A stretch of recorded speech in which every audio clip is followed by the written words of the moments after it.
My mom just got a bag of that, actually. Is it good stuff? Good? She says it's the best. Is that the best? She says it's the best. If it is, I'll be in Washington, D.C., hopefully in the Oval Office. I'll send for popcorn, okay? Appreciate that. We're going to have to figure out how we rein in our media environment so that you can't just spew disinformation and misinformation. It's one thing to have differing opinions, but it's another thing entirely to just say things that are false. And so that's something that we're looking into. Well, you asked the question in your book, The Creature from Jekyll Island, what is the Federal Reserve, and what is your answer? Well, what it is, it's a cartel.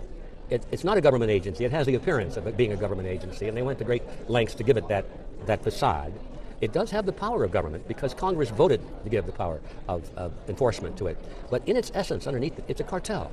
It's nothing different than a banana cartel or an oil cartel or sugar cartel. It happens to be a banking cartel. They got together, they drew up the rules and regulations for their own industry, to self-regulate their own industry is what cartels do, and then they sent it to Congress, and they took off the label at the top that said banking cartel, and they erased that, and they said Federal Reserve Act. Congress passed it into law, and that's why we think it's a government agency, is because if you don't obey the rules that they set down for their own industry, you go to prison.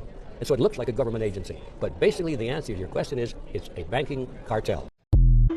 I thought when I got to be president, I'd get to do things that I wanted to do, but my staff tells me what I can't do, and I'm going to do it anyway. All the young women, young kids out there that are out there, come on up and do this when we stand behind me when we do this. Come on. And the guys. Come on.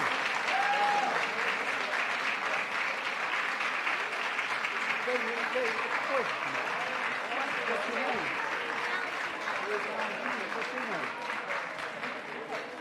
What's your name?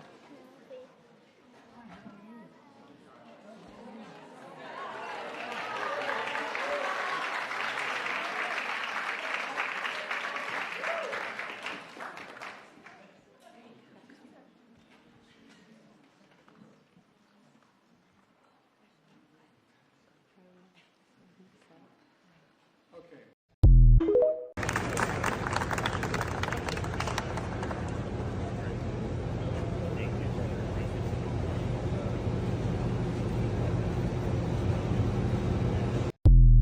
This shocking discovery really representing what CBP is calling a drastic escalation in the type of weaponry being used over in Mexico. So we were able to exclusively obtain an internal alert that went out to Border Patrol. Now, this alert said that 4 rocket-propelled grenades, or RPGs, and 8 improvised explosive devices, or IEDs, were found along with a large amount of ammunition within a scout site that was also dismantled by Mexican officials. U.S. law enforcement should be concerned for their safety, especially along the border, because those missiles and those weapons easily come across the border. They do have the resources, and in fact, they do have the capabilities and will use them against us, especially when we go in the next couple of months, depending on what happens in this political atmosphere. They have the capabilities to fight back. White men like Trump need to be banished. People don't really know me. I'm blessed that I have the money to start this political party. I'm not gonna make no apologies for how much cake I get, you know? That has empowered me, but I know once I get it, I'm going to fund the revolution. I'm a frontliner. I'm with the smoke at any time, no matter where my address is at. We're in a war. Number one, Trump gotta go. And then what? Anything that's, you know, that is about oppressing us and keeping us down, nah, I want to break his neck. I want to run it out of town forever. So I'm not like, nah, this is what we doing. I really do believe in my heart there'll be a race war. In a new federal court filing, we learned that Ruth had been staking out Trump at Mar-a-Lago and at his golf course for weeks. Found the rifle with the scratched-off serial number, had a bullet in the chamber. They found 2 sets of license plates and 6 cell phones in his car. So why did Ruth have so many phones? And where did he get the fake plates? Well, we're also learning about a strange box. This box contained 4 cell phones, ammo, tools, metal material, and some pipe, and a series of handwritten letters. The FBI released a photo of what they say is the first page of Ruth's letter. The FBI says this witness took a picture of the first page of the letter, and the FBI is using this picture from a mysterious witness of a letter that we don't even know if they have custody of in a federal court filing. The FBI says Ruth was motivated to kill Trump because he believed the former president was unfit and destructive to America's moral fabric. Does that sound familiar? Makes him unfit for public office. Not fit to serve. Donald Trump is not fit to be the job of president. This invisible moral fabric. So the Biden administration just released the Assassin's Manifesto that put a $150,000 bounty on Trump's head and called him unfit to serve. The same language Biden's used. This is downright bizarre. Joe Biden can't even stand up there and call out China, I would argue, because he's way too compromised because of the business deals of his son.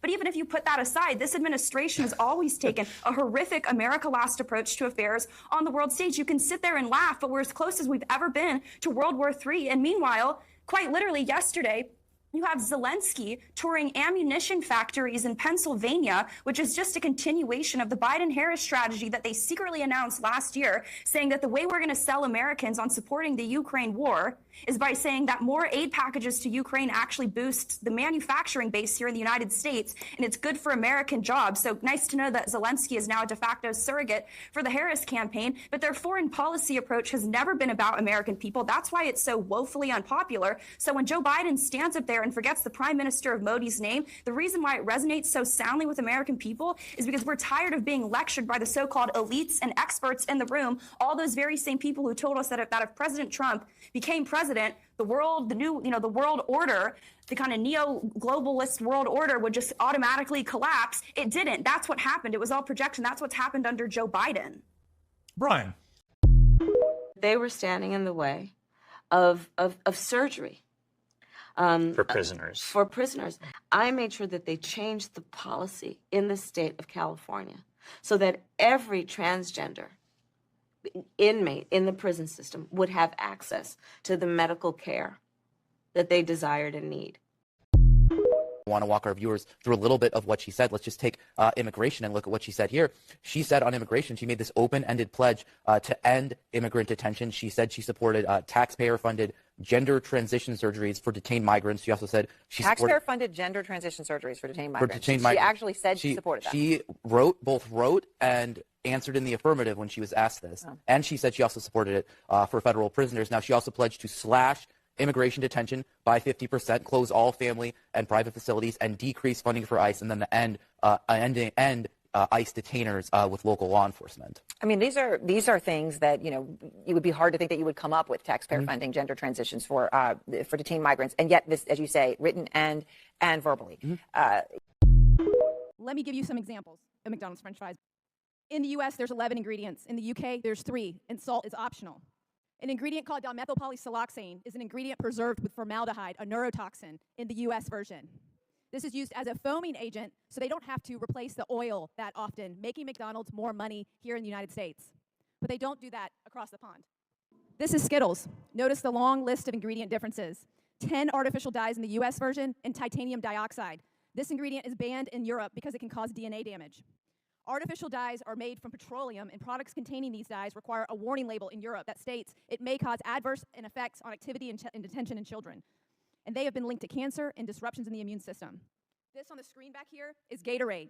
In the US, they use red 40 and caramel color. In Germany, they don't. They use carrot and sweet potatoes to color their Gatorade. General Mills is definitely playing some tricks on us. They launched a new version of Trix just recently in Australia. It has no dyes. They even advertise that, when the US version still does. This is why I became a food activist. My name is Vani Hari, and I only want one thing.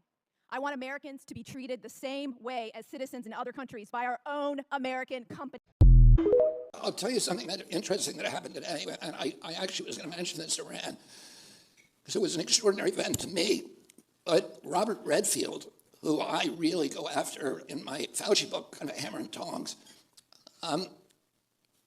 wrote an editorial in Newsweek magazine today saying that he was endorsing President Trump because President Trump was going to restore American health, and that President Trump, he said, a lot of people might surprise me to see this, but hear me say this, but he has chosen exactly the only person who can do this, Robert F. Kennedy Jr. This was breathtaking to me because this is the guy who's the head of the CDC that I've been criticizing for years. And then this afternoon, he came over and had lunch with me. It's the first time I've ever met him. And the first thing he said to me is, "You got everything right." Wow. Ukraine is basically a Cold War black site with spies, weapons, traffickers, and guns for hire. Any American with a weapons of mass destruction conviction on his rap sheet who spends 8 months hanging out in the Ukrainian army barracks, recruiting Muslim fighters, and buying drones from Eastern European arms dealers has to be picked up for questioning when he returns home. Ruth checks all those boxes. He was identified to the State Department by a former CIA agent and to Homeland Security by an American nurse. The nurse flagged Ruth twice to the Biden administration. I determined after knowing Ryan for a while that he was a threat to others. It was necessary that he be reported to the proper authorities. Ruth was flagged to the Biden administration a third time when he returned to Hawaii. Customs agents told Homeland Security to look into him, and Mayorkas dropped the investigation. Subpoena all of the documents because Ruth was all over the Biden administration's radar. Meanwhile, Ruth's son is now in custody. The FBI arresting Orrin Ruth for possession of child pornography. I was talking to someone the other day who's not conservative who said to me off camera, you know, the chemicals in our water, for example, are changing the sex of frogs. And I didn't want to be mean. But I did say, are you telling me they're turning the frogs gay? And this person didn't get the reference at all and goes, yeah, that's basically right. You need to research how evil your enemy is, because to defeat your enemy, you got to know who your enemy is. And your enemy is the globalist, transhumanist, New World Order. So I wonder, I agree with that.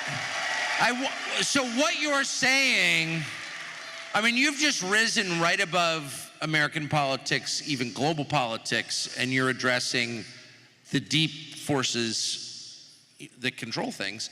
I wonder, Jack, since you do cover American politics, are there any politicians who are seeing what's going on right now in terms that big? There is one guy, but I wouldn't call him a politician. His name's Donald Trump. Absolutely.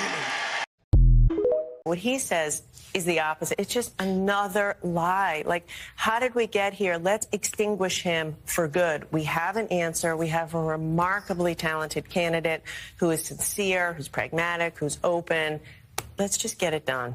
I would just say the spate of polls that came out yesterday, Quinnipiac, our CNN polling, the Gallup poll indicators right now, the nervous campaign this morning is the Harris campaign. They're not where they need to be with young voters. They're not where they need to be with voters of color, working class voters. They're not achieving the margins that they need that Joe Biden was getting in 2020. And Trump's base is immovable. And right now, his administration and him personally are more popular than they have ever been. We just need to move past the failed policies that we have proven don't work. I'm Donald Trump, and I approve this message. We are having these hearings so that you become immune.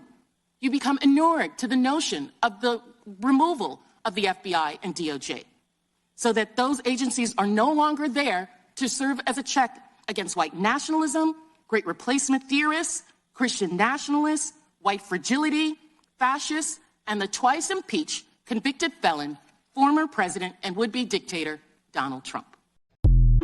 And assistance to state and local governments around transit dollars. And looking holistically at the connection between that and housing. And looking holistically at the incentives we in the federal government can create for local and state governments to actually engage in planning in a holistic manner that includes prioritizing affordable housing. She doesn't answer the question. Expanding that child tax credit, or you mentioned housing before, giving that extra money for a first home. If you can't raise corporate taxes, or if GOP takes control of the Senate, where do you get the money to do that? Do you still go forward with those plans and borrow? Well, but we're going to have to raise corporate taxes, and we're going to have to make sure that the biggest corporations and billionaires pay their fair share. That's just it. It's about paying their fair share. And she says, we just have to do it. And that's great, and that's a campaign promise. I am not mad at anyone for achieving success. but everyone should pay their fair share. And it is not right that the teachers and the firefighters that I meet every day across our country are paying a higher tax. She doesn't answer the question. But how do you find that line to make sure corporations are paying their fair share, but they're not leaving our country? Well, listen, I work with a lot of CEOs. I have spent a lot of time with CEOs, and I'm going to tell you that the business leaders who are actually part of the engine of America's economy, she doesn't answer the question, agree that people should pay their fair share. They also agree that when we look at a plan such as mine that is about investing in the middle class, investing in new industries, investing in bringing down costs, invest in entrepreneurs like small businesses, that the overall economy is stronger and everyone benefits. If it means we're just going to borrow again, then what we're doing is we're just never addressing the deficit. And back in the days when you were a proud Republican, debts and deficits mattered. Did you feel that your hand was forced, and what is your relationship with Speaker Pelosi now? Our relationship is fine. Look, I stepped down because I started thinking about it. You know, it's hard to think of, I know you're only 30, but it's hard to think of, it's hard for me to even say how old I am. And as vice president, there wasn't a single thing that I did that she couldn't do. And so I was able to delegate her responsibility on everything from foreign policy to domestic policy. Harris previously called Donald Trump's wall project a complete waste of taxpayer money that won't make us any safer. Where does she stand on the wall? She wants to make sure that the border is secure, and there are lots of measures to be able to do that, and the funding is necessary to make that happen. Whether it's using technology, there may be provisions where she needs, but his version of the wall was ridiculous. She wants to do it in a way that actually has impact and actually slows illegal immigration while making sure it's done in a sensitive way. So, you know, the bottom line is he is utterly hypocritical about it, and she will definitely point that out. He still jokes about Paul Pelosi nearly being beaten to death. He thinks that's funny. Let's see what else. He hinted that the Second Amendment people could do something against Hillary Clinton. And he's calling for a televised military tribunal for Liz Cheney. These are his past statements and ideas. He's blamed now, but now he's blaming rhetoric from you. That you inspired these two assassination attempts. After all of the calls for violence, you know, take them out, all the rest of it, you know what it is. Don't you think that that is just unbelievable? And what do you say to that? Well, I think he is the most unusual president. No. Look, when I ran, I said I was running, one of the first major speeches I made was before Independence Hall about democracy. That democracy was at stake. And to restore the soul of this country. Yes, and look, Trump is, Careful.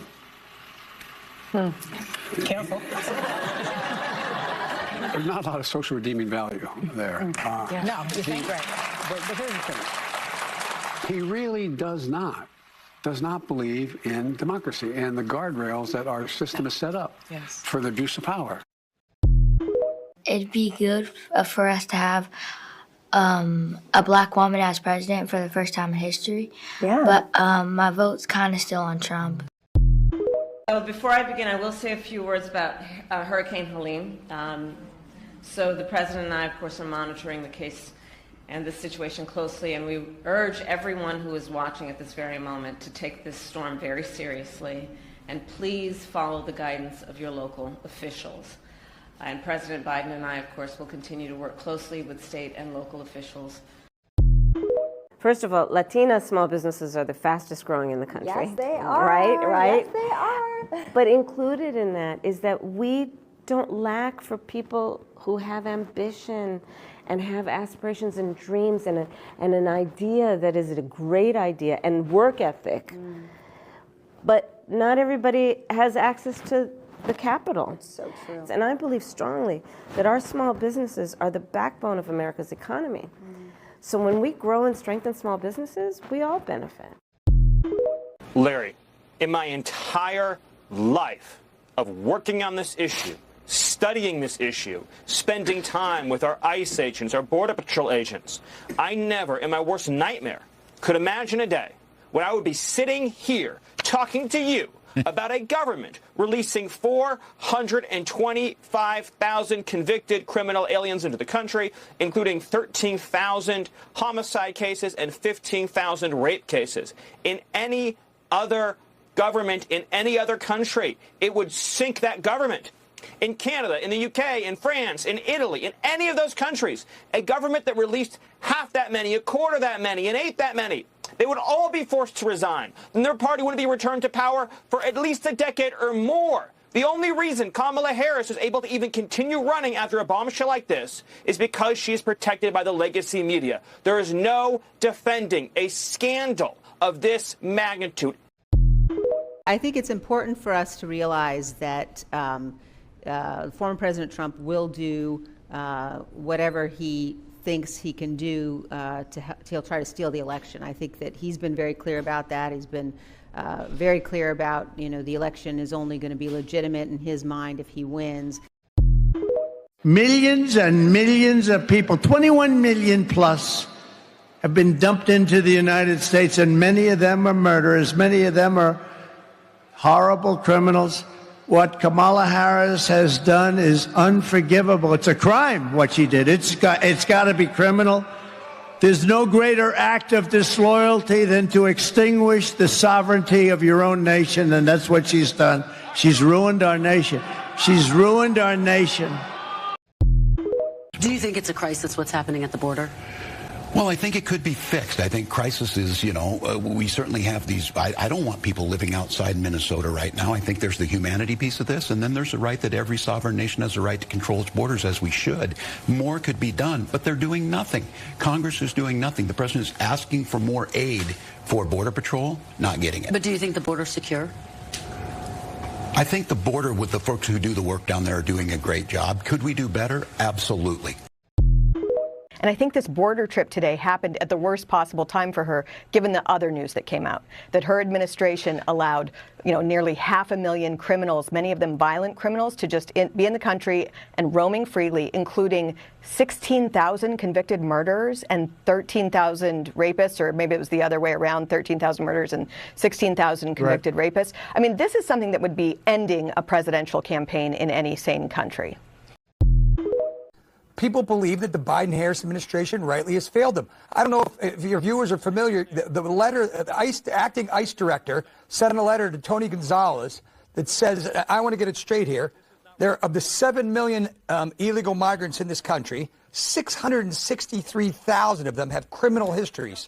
13,000 have been convicted of homicides, 16,000 of sexual assault, 1,800 still face criminal charges for homicide. These are people that ICE has detained but had to let go because of the current system. It is a huge issue in this country. Americans have had enough of it, and that's why she's there tonight. She's realized that they've broken the system, and they need to do something to try to fix it in the last 40 days. Get on the plane, Madam Vice President. Go back to Washington and do your job. It's a harem, okay? It's a harem. It's Trump's harem. So I always feel sorry for the 3 real judges on the court. I know a lot of people have jobs, not me, not you, and you have to go to work every day, and there are people you don't like at work. But can you imagine having to go to work every day? Alito? You have to go to work with Alito, with Kavanaugh? I mean, it must be horrible. So what Biden should do, not that you asked, but when they passed that law, the Supreme Court passed that ruling, where they said, you're not the president, you're the king, which is what that ruling is. You can do whatever you want. You can never be, held responsible. I thought, Biden's still the president. No one seems to notice, but Biden should dissolve the Supreme Court. Dissolve the Supreme Court? I'm the president. I'm the king now, like you said, and go home. Okay. There are consequential issues at stake in this election, and one is the security of our border. The United States is a sovereign nation. And I believe we have a duty to set rules at our border and to enforce them. And I take that responsibility very seriously. Every person watching this hearing who has experienced the TSA screening process, it can often be very onerous, people who have done absolutely nothing wrong are law-abiding citizens in every respect, are subject to the most invasive screenings at these airports, yet you're allowing illegal aliens to present warrants for arrest and waving them onto airplanes. How does that make sense? Not doing that, sir.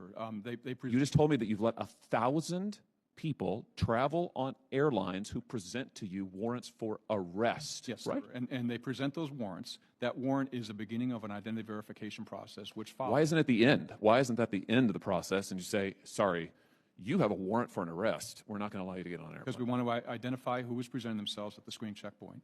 Boy, I think you're going to have a hard time explaining to folks who are randomly selected, or sometimes perhaps not so randomly selected for enhanced screenings, but you're allowing illegal aliens with warrants for arrest to get onto airplanes, and you've allowed at least 1,000 of them in this calendar year. I mean, I just find that totally extraordinary. They overthrew the United States of America!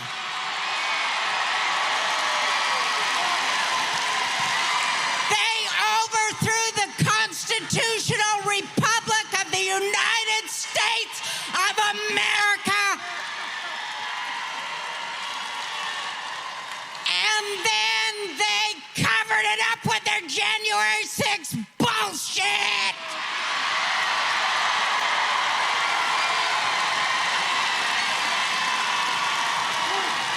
With their insurrection.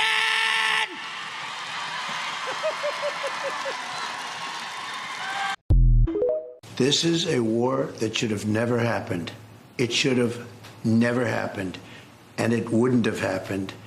It's a shame, but this is a war that should have never happened, and we'll get it solved. It's a complicated puzzle, very complicated puzzle, but we'll get it solved, and people get on with their lives. Too many people dead.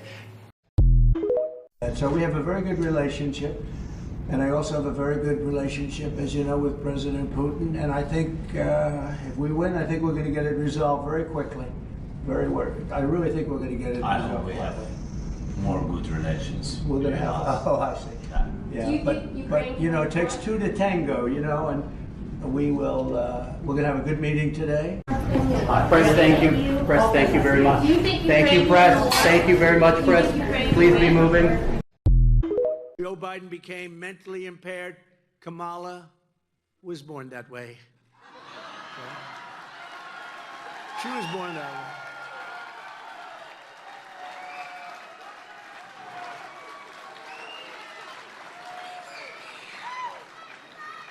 And if you think about it, only a mentally disabled person could have allowed this to happen to our country. Anybody would know this. The dislike of and anguish over social media is just growing and growing and growing. And it's part of our problem, particularly in democracies, in terms of building consensus around any issue. It's really hard to govern today. The referees we used to have to determine what's a fact and what isn't a fact have kind of been eviscerated to a certain degree. There's a lot of discussion now about how you curb those entities in order to guarantee that you're going to have some accountability on facts, et cetera. Our First Amendment stands as a major block to the ability to be able to just, hammer it out of existence. So what we need is to win the ground, win the right to govern by hopefully having, winning enough votes that you're free to be able to implement change. We got to make sure there's no cheating, and we're working hard on that. We got more lawyers. We got more people watching. And I told them, if we win and when we win, we're going to prosecute people that cheat on this election. And if we can, we'll go back to the last one, too, if we're allowed. But we're going to prosecute people, so at least they know that's going to happen. And I said that because we have to have strong borders. You need two things, strong borders and fair elections. And we have neither.